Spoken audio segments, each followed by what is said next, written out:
je vis pour t'adorer. Oui, mon âme soupira près de toi et mon esprit en moi te cherche. Toi seul est le désir de mon cœur et je vis pour t'adorer. Tu es mon bouclier. Tu es mon bouclier, ma force, le roi sur qui j'ai fondé ma vie. Toi seul est le désir de mon cœur et je vis pour t'adorer. Tu es mon bouclier. Tu es mon bouclier, ma force, le roi sur qui j'ai fondé ma vie. Toi seul est le désir de mon cœur et je vis pour t'adorer.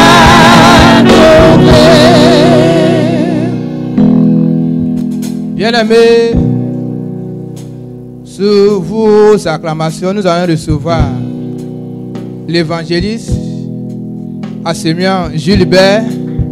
Acclamons le Seigneur, acclamons Jésus-Christ.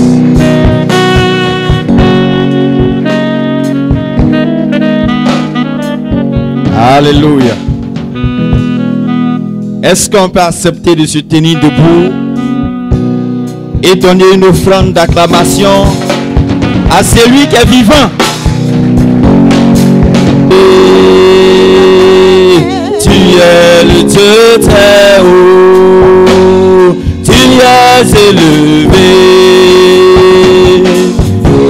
le Dieu très haut, tu es élevé, tu es le Dieu, tu es élevé, tu es élevé, tu es le Dieu très haut, tu es élevé, tu es élevé, tu es le Dieu très haut.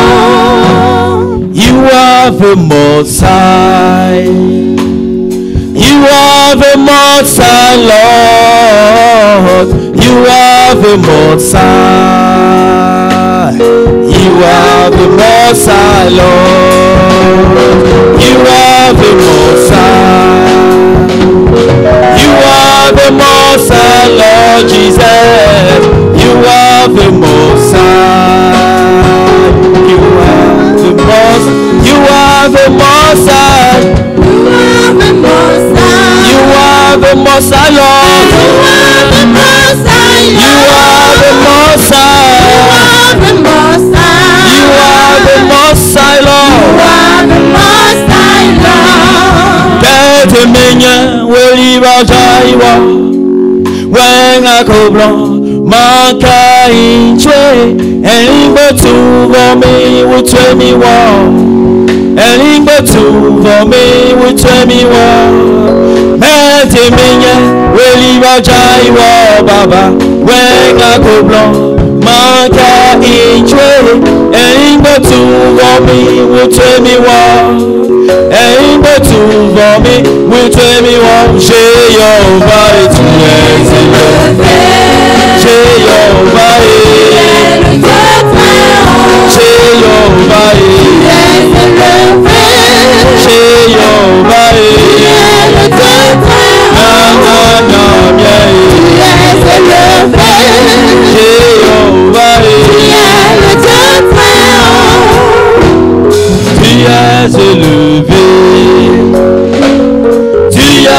Dieu très haut, tu es élevé.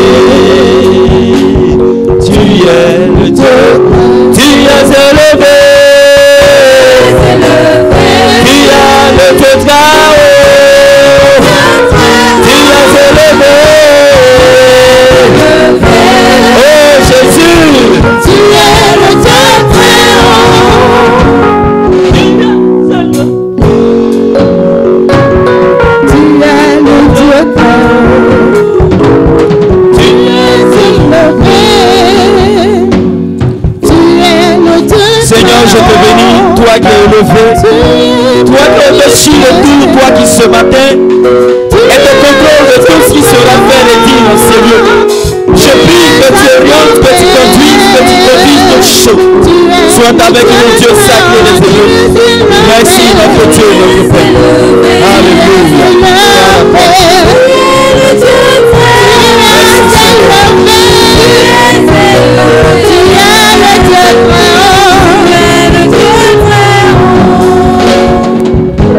Oh, merci Saint-Esprit.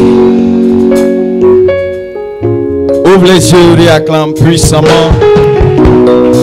Acclame vivement Jésus.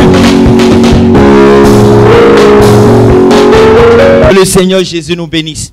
Bien-aimés, ce matin, nous allons réfléchir ensemble sur un verset et nous allons comprendre la pensée de Dieu pour chacun de nous.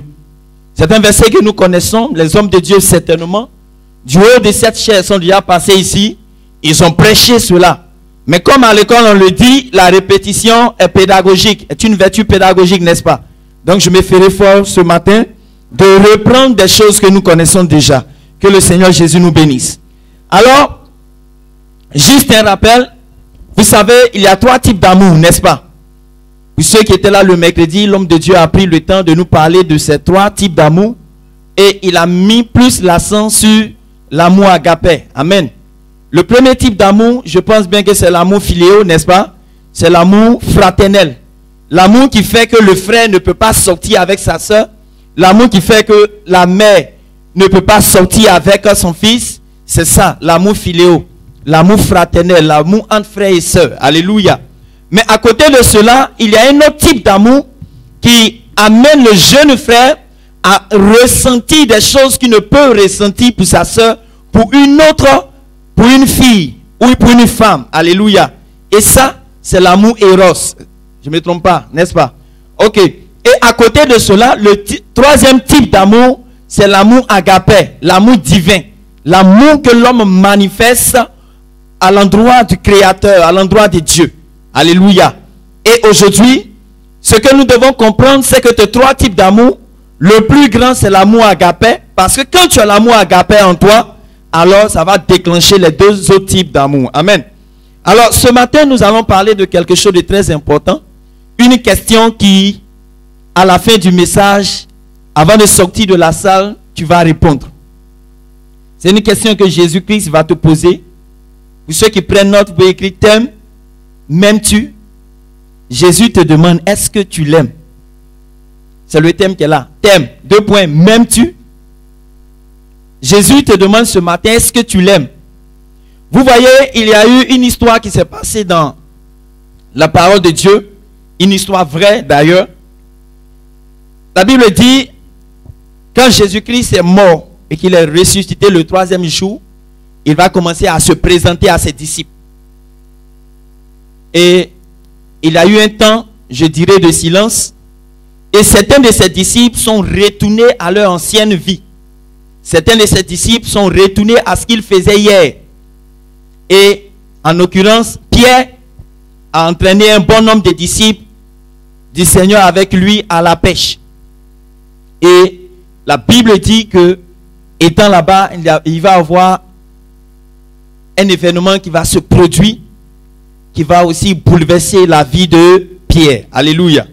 Nous pouvons prendre notre Bible dans le livre de Jean 21, à partir du verset 15 à 17 que je lis. Après qu'il eut mangé, Jésus dit à Simon Pierre, « Simon, fils de Jonas, m'aimes-tu plus que ne m'aiment ceux-ci » Il lui répondit, « Oui, Seigneur, tu sais que je t'aime. » Jésus lui dit, « paie mes agneaux. Le verset 16, il lui dit une seconde fois, Simon, fils de Jonas, m'aimes-tu? Pierre lui répondit, oui, Seigneur, tu sais que je t'aime. Jésus lui dit, paie mes brebis. Il lui dit pour la troisième fois, Simon, fils de Jonas, m'aimes-tu?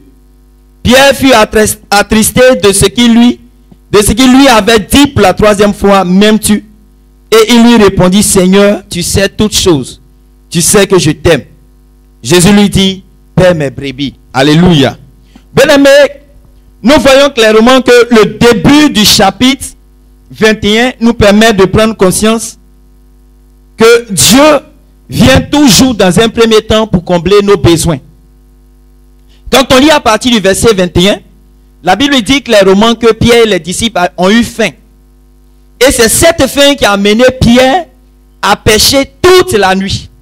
Il a pêché toute la nuit et malheureusement Pierre, qui était un grand pêcheur, qui est né au bord de l'eau, qui depuis toute son enfance l'a passé sur l'eau, qui connaît les rouillages de la pêche, qui sait tout ce qui concerne la pêche.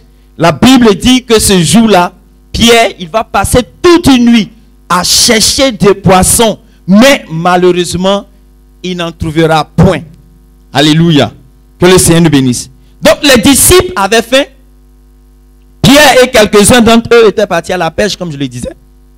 Mais malgré toute une nuit d'efforts, la Bible dit, ils n'ont rien pris dans leur filet. Alors Jésus, qui était sur la plage, leur conseille de jeter leur filet du côté droit du bateau. Alléluia. Jésus n'était pas avec eux au départ, mais quand ils sont revenus de la pêche, ils voient Jésus. Au départ, ils n'ont pas su que c'était Jésus. Mais Jésus va leur dire, jetez vos filets du côté droit du bateau. Et quand ils l'ont fait, la Bible dit qu'ils ont sorti un filet plein de poissons qui étaient prêts à quoi? À craquer, qui étaient prêts à se rompre. Alléluia. Et le Seigneur, dans son intention, dans sa vision de toujours chercher à nous bénir, il dit, il va faire quoi? La Bible dit qu'il va préparer du pain et un feu sur la plage où il les attendait. Quand ils sont allés pêcher, Jésus fait un feu, il est assis là, il les attend. Alléluia. Que le Seigneur nous bénisse. Vous voyez, à l'occasion de cette fête, quand ils seront en train de manger, à l'occasion de ce repas, Jésus va poser une question. Logiquement, il devait poser une question à Pierre pour savoir, mais comment était la pêche? Mais il sort carrément du cadre et il pose une question qui n'a rien à voir avec le contexte. Alléluia. Le contexte, c'est la pêche, n'est-ce pas? Pêcher, manger. Donc, logiquement, il devait poser à Pierre, mais comment as-tu trouvé le poisson que tu viens de prendre? Ou bien, comment as-tu trouvé le repas que je viens de faire, concocté pour toi? Logiquement, c'est sur ça qu'il devait poser, interroger Pierre. Mais il sort carrément du cadre. Et il dirait Pierre, il dit, mais Pierre, est-ce que tu m'aimes moi? Est-ce que tu m'aimes? Plus que ne m'aiment tes frères, tes disciples, les autres, Jean, Matthieu, tous les autres. Est-ce que tu m'aimes plus que? À première vue, ça a l'air simple, n'est-ce pas? Ça a l'air simple. Il a répondu carrément oui. Il a répondu carrément oui, je t'aime. Le Seigneur reprend encore la même question. Et la Bible dit que cette question va commencer à attrister Pierre.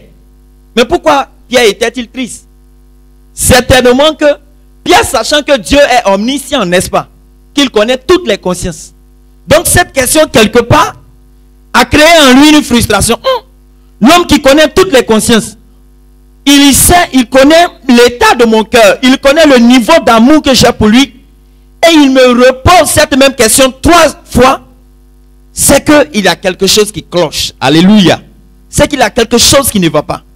C'est pour ça la 3e fois, la Bible dit que Pierre s'est senti frustré. Il s'est senti triste. Il s'est posé la question, mais qu'est-ce qui se passe? Et il dit à Dieu, tu es omniscient, tu sais tout. Alléluia. Tu es omniscient. Amen. Bien-aimé, quand le Seigneur a posé pour la toute première fois la question à Pierre, et que Pierre a dit oui, le Seigneur va faire suivre la réponse de Pierre d'une condition, d'un ordre, je dirais. Il dira à Pierre, si tu m'aimes comme tu le dis, Pierre, alors la première chose que je te demande, c'est de paître mes agneaux. Quand le Seigneur a reposé pour la seconde fois cette même question à Pierre, et que Pierre a dit, oui, Seigneur, tu sais que je t'aime.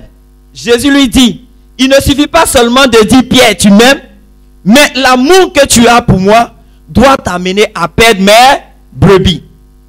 Quand le Seigneur lui a posé la question pour la troisième fois, et que Pierre s'est senti triste, Pierre, le Seigneur lui dit encore de perdre ses brebis. Alléluia. Bien-aimé, l'amour se démontre. L'amour se matérialise. On a souvent l'impression, on a déjà entendu cette expression qui dit, surtout venant des femmes, que ce n'est pas l'amour que je mange pour dormir. Nos parents qui sont mariés ici, si vous voulez, dites à votre femme, 365 jours sur 365 jours, chérie je t'aime, chérie je t'aime, chérie je t'aime, et puis ne lui envoie rien. Je t'assure qu'au bout d'un mois seulement, elle va t'interpeller pour dire, tu m'aimes, je sais que tu m'aimes. Mais il n'y a aucune preuve de l'amour que tu as pour moi. Vrai ou vrai? Elle va te dire ça. Alléluia. Elle va te dire ça.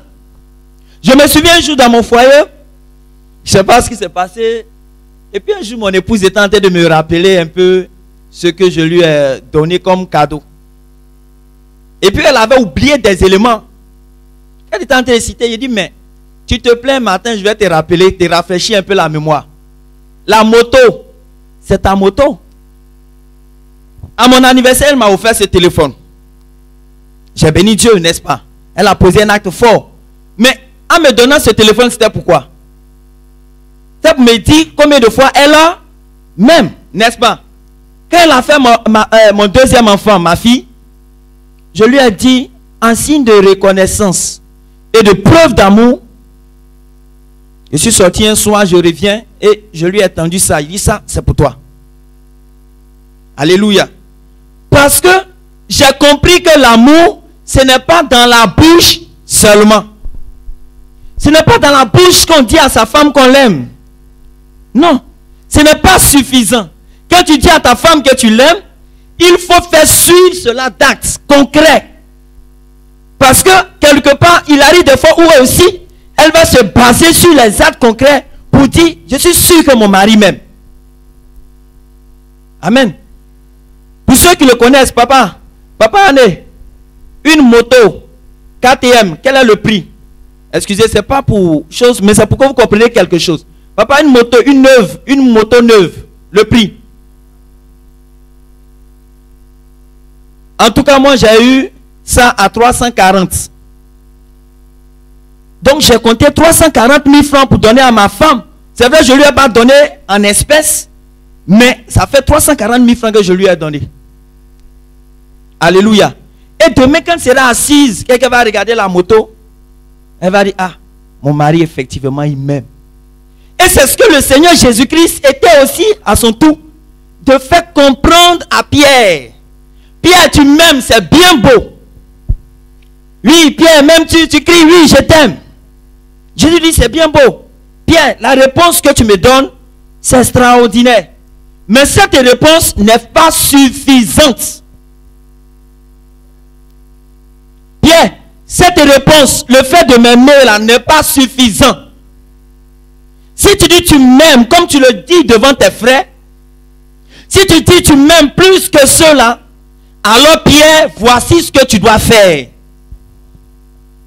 On comprend que l'amour, ce n'est pas un simple mot je t'aime, non. Mais l'amour doit être palpable. On doit voir les actes qui démontrent que X aime le Seigneur, A aime le Seigneur. Alléluia. Alléluia. Et je pense bien que c'est ce que le Seigneur Jésus-Christ lui-même a eu à faire. Quand on lit le livre de Jean 3,16, Un verset que même les enfants de 0 ans savent. Ils récitent ça clairement, nettement. Car Dieu a tant aimé le monde. Mais l'amour que Dieu a aimé et que Dieu a démontré pour le monde, c'est cet amour qui lui a valu Jésus. Jésus même qui est Dieu. Dieu, du haut de son trône, il n'a pas dit verbalement qu'il aime l'humanité. Quand il a dit, il a démontré en se faisant chair, en prenant une forme humaine, venant vivre avec les hommes et sauver les hommes. Alléluia. Jésus lui-même a eu à faire cela. Alors l'amour de Dieu, si nous disons réellement aimer Dieu, alors bien aimé, nous devons faire suivre cela d'actes concrets. Dans le livre de Jean 14, le verset 23, le Seigneur a dit clairement là-bas, Jean 14, le verset 23, qu'est-ce que le Seigneur dit? Voici ce qu'il dit.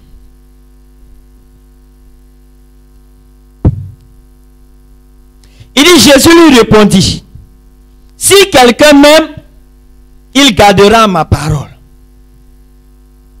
De vous à moi, garder la parole, est-ce que c'est théorique ou bien c'est physique? Quand la Bible dit, tu ne commettras pas d'adultère, c'est vrai, c'est d'abord théorique, n'est-ce pas? C'est théorique. Mais à quel moment on saura que toi tu gardes les commandements? Quand tu seras en face, toi qui es marié, quand tu seras en face d'une belle dame et qu'elle va commencer à te montrer de belles choses et que tu résistes, c'est en ce moment-là que tu as honoré cette parole. Vrai ou vrai? C'est pas ça? Donc la parole de Dieu, elle est plus pratique que théorique. Vrai ou vrai? Elle est plus pratique que théorique. La théorie vient te montrer le chemin et la pratique vient te montrer si effectivement cette parole-là tu l'as reçue en toi. Et le Seigneur répond, il dit, si quelqu'un m'aime, il doit garder ma parole. Aujourd'hui, l'amour dans l'église de Jésus-Christ est un amour qui se manifeste au bout des lèvres. Parce que je vais vous dire une chose. Un frère qui vient de perdre son père ou sa mère, il saura si l'église l'aime, si les sœurs sont constamment avec lui. Si pendant les obsèques de son parent, si ceux-ci le soutiennent, d'abord même ce qu'ils regardent moralement, financièrement. Quand il voit que les frères et sœurs arrivent à répondre à ces deux choses, automatiquement il sent dans son fond intérieur qu'il est aimé. Alléluia. Alléluia. Jésus te demande ce matin, est-ce que tu l'aimes? Si tu l'aimes, quelle est la preuve de ton amour? Quelle est la preuve de ton amour? Qu'est-ce qui démontre aujourd'hui que tu aimes le Seigneur? Quel acte poses-tu pour marquer le cœur de Dieu? Pour que du haut des cieux, il puisse interpeller Satan pour dire, tu as vu Job? Est-ce que Dieu peut interpeller Satan pour dire, est-ce que tu as vu Joël? Est-ce que tu as vu mon serviteur Joël? Est-ce que Dieu peut attirer l'attention de Satan sur toi? Dieu lui-même attire l'attention de Satan. Il dit, est-ce que tu as vu lui là? Est-ce que tu as remarqué lui là? C'est par les actes. Alléluia. C'est par les actes. Vous voyez, quand on lit 1 Jean 3, oui, le verset 16, la Bible dit l'amour. Quand un chrétien dit il aime Dieu, là, il fait quoi? Il vit comme Dieu, il donne sa vie pour les frères. Il donne sa vie pour les frères. Quand quelqu'un dit il suit Jésus, il fait comme ce que Jésus a fait. Je n'ai pas dit d'aller te tuer ou bien d'aller te faire tuer. Mais je veux seulement te faire comprendre que tu dois faire des sacrifices pour que le prochain soit heureux.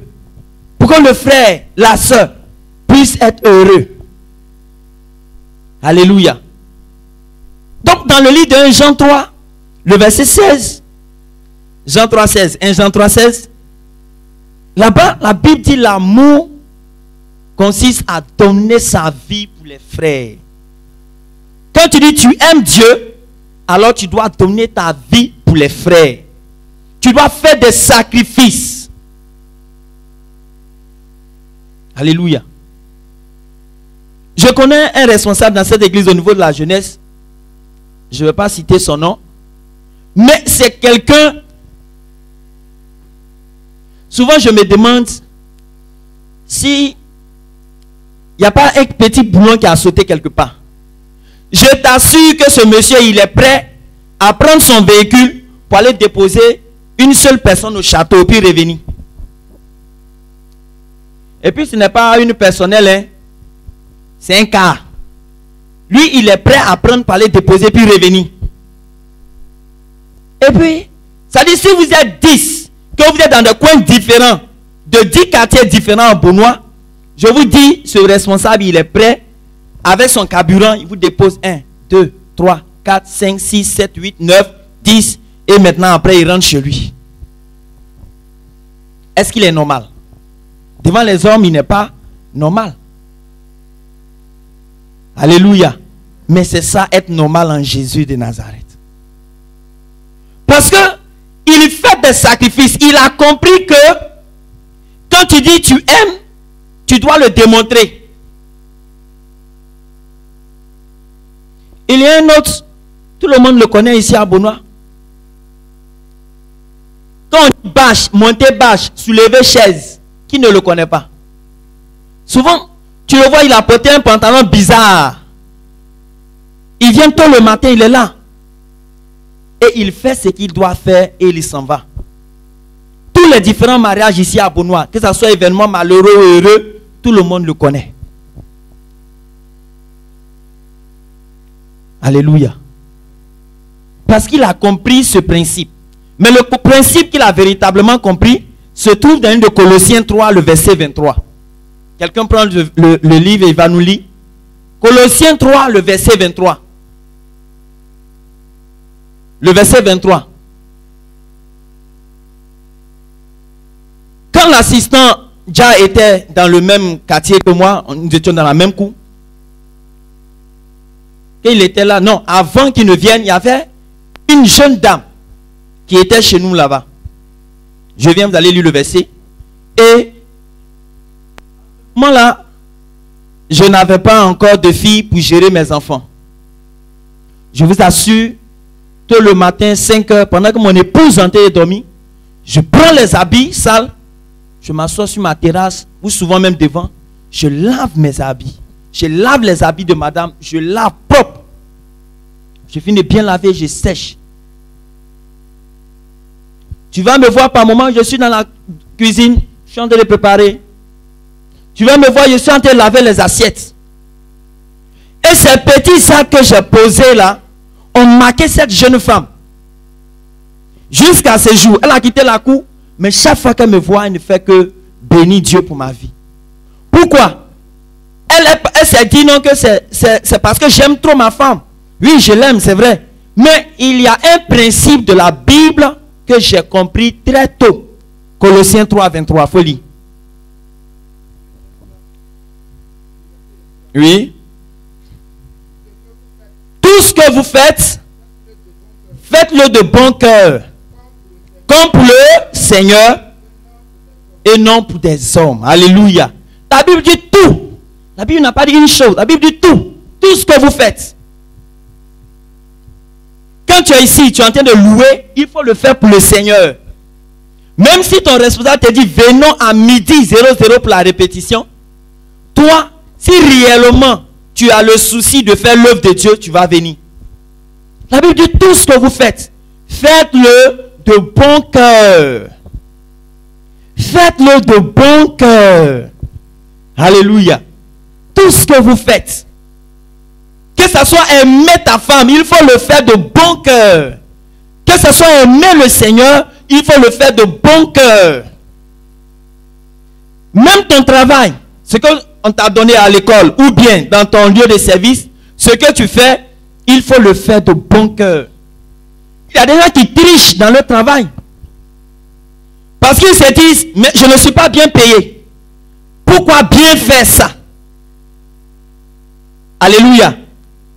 Mais ce que tu es en train de faire, tu es en train de le faire pour le Seigneur. Il faut d'abord comprendre ça. Tant que tu ne comprendras pas ce principe, tu vas faire les choses avec murmure. La Bible dit tout. Que ce soit même balayer ta chambre, il faut le faire pour le Seigneur. Si moi je ne te dis pas aujourd'hui qu'il arrive des fois, quand madame s'élève, je dresse le lit, mais elle, pour elle, c'est une preuve d'amour. Mais pour moi, je le fais pour le Seigneur. Pourtant, tu vois, c'est bizarre. Quand tu vas mettre dans ton esprit que tout ce que tu dois faire, tu dois le faire pour le Seigneur, je t'assure que tu vas le faire avec ton cœur. Non, c'est la vérité. Tout. Je dis bien tout. Tout ce que nous devons faire, nous devons le faire de bon cœur. Alléluia. Même s'habiller. Même s'habiller. On doit le faire pour le Seigneur.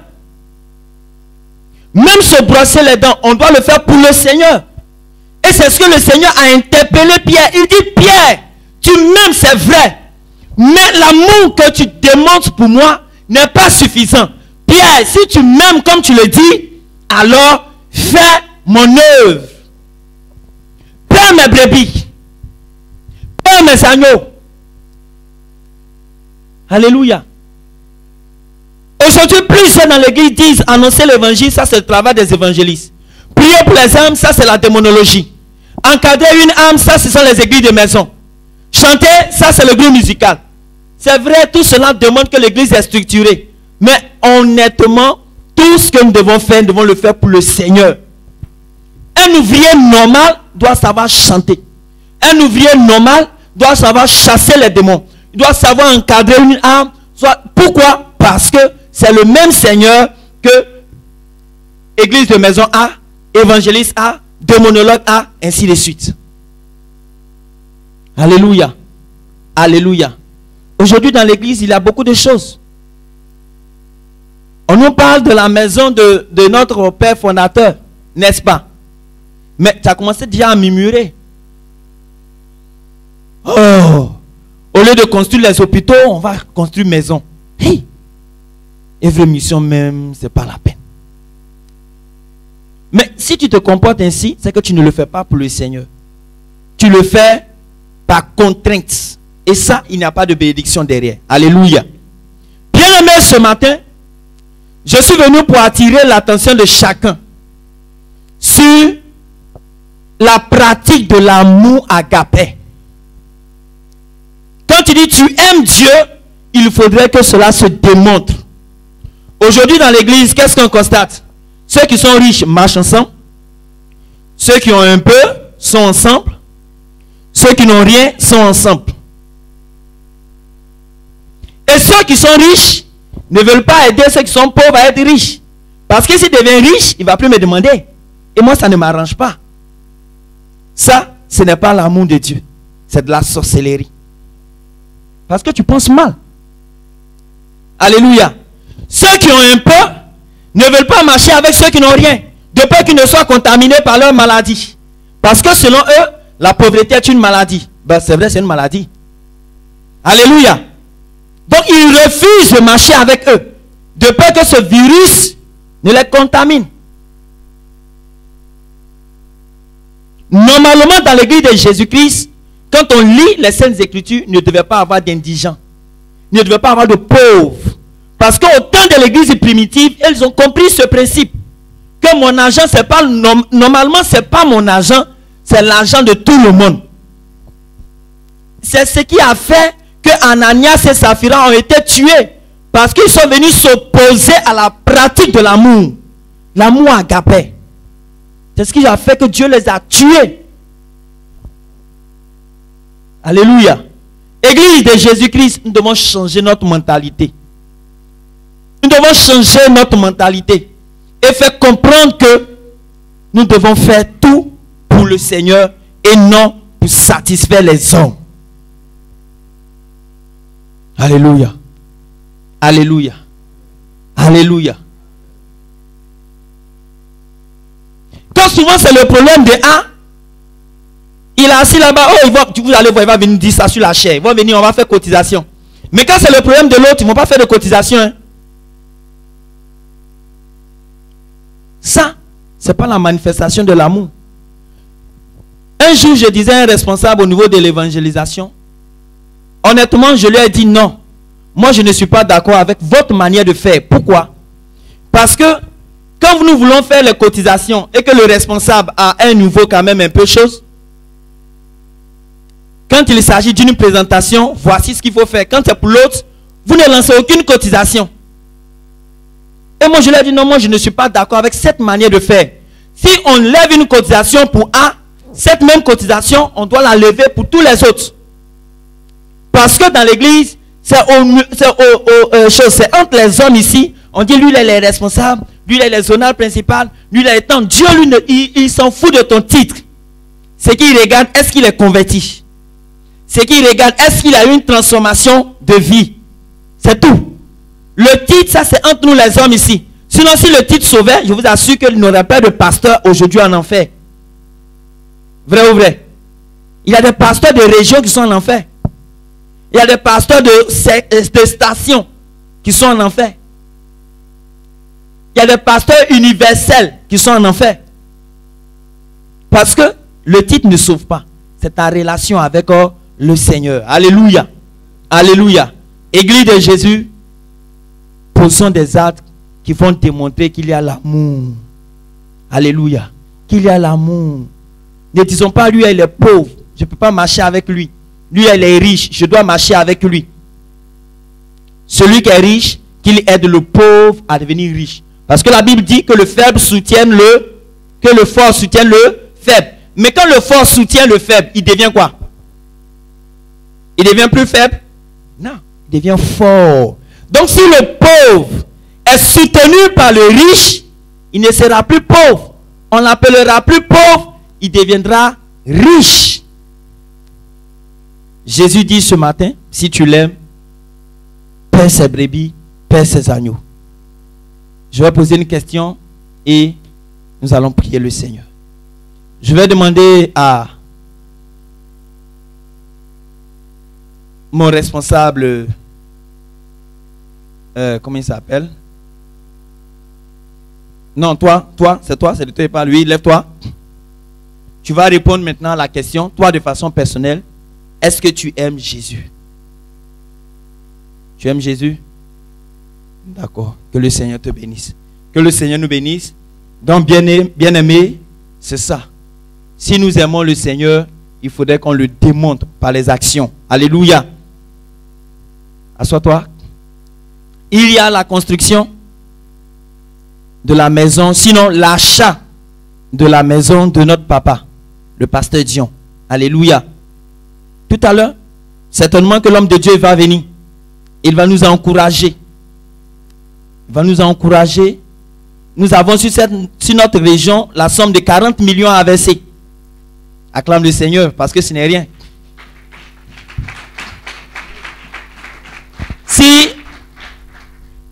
40 chômeurs décident de donner 1 million, les 40 millions sont bouclés. Je ne parle pas des riches, il dit les chômeurs.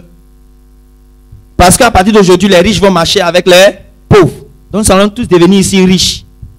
L'année prochaine, on va arranger devant ici. Ici, là, ça sera une ânesse. Et puis, nous, on sera de l'autre côté là-bas. Ça sera une église locale. Vous gérez ici. Et puis, on sera de l'autre côté là-bas. Avec les vraies voitures. Amen. Tu n'aimes pas cette richesse-là. Toi, tu veux la richesse par le ciel seulement. Il faut aimer tout. Hein. En Jésus, c'est l'équilibre. Amen. Que le Seigneur nous bénisse. Donc, au niveau de Beaunois, nous avons ici 4 millions, je pense bien. Beaunois ici. Au niveau de Beaunois, nous avons 8 millions. Donc, tout à l'heure, on va interpeller 8 chômeurs. Ils vont donner 1 million, 1 million. Les riches n'ont qu'à garder leur argent. Aujourd'hui, là, ce sont les chômeurs qui vont gérer cette affaire. Tu es d'accord? Je dis bien les chômeurs, ça veut dire que tu ne fais rien même. Mais tu vas payer les 1 million sur 1 an. Tu es d'accord? Tu es d'accord? Acclame le Seigneur. Que Jésus nous bénisse. Bien-aimé, nous allons accepter de nous tenir debout. Et tu vas bénir Dieu pour ce que tu as entendu. Tu vas bénir le Seigneur pour ce que tu as entendu. Le Seigneur t'a posé la question de savoir si tu l'aimes. Et tu as répondu comme le frère tout à l'heure, il a dit oui. Mais le Seigneur dit ce n'est pas suffisant. Si tu m'aimes, il faut perdre mes brebis. Si tu m'aimes, il faut faire ma volonté. Et faire la volonté, c'est tout ce qui vient d'être étalé. Tu vas prier le Seigneur, tu vas le bénir pour sa parole.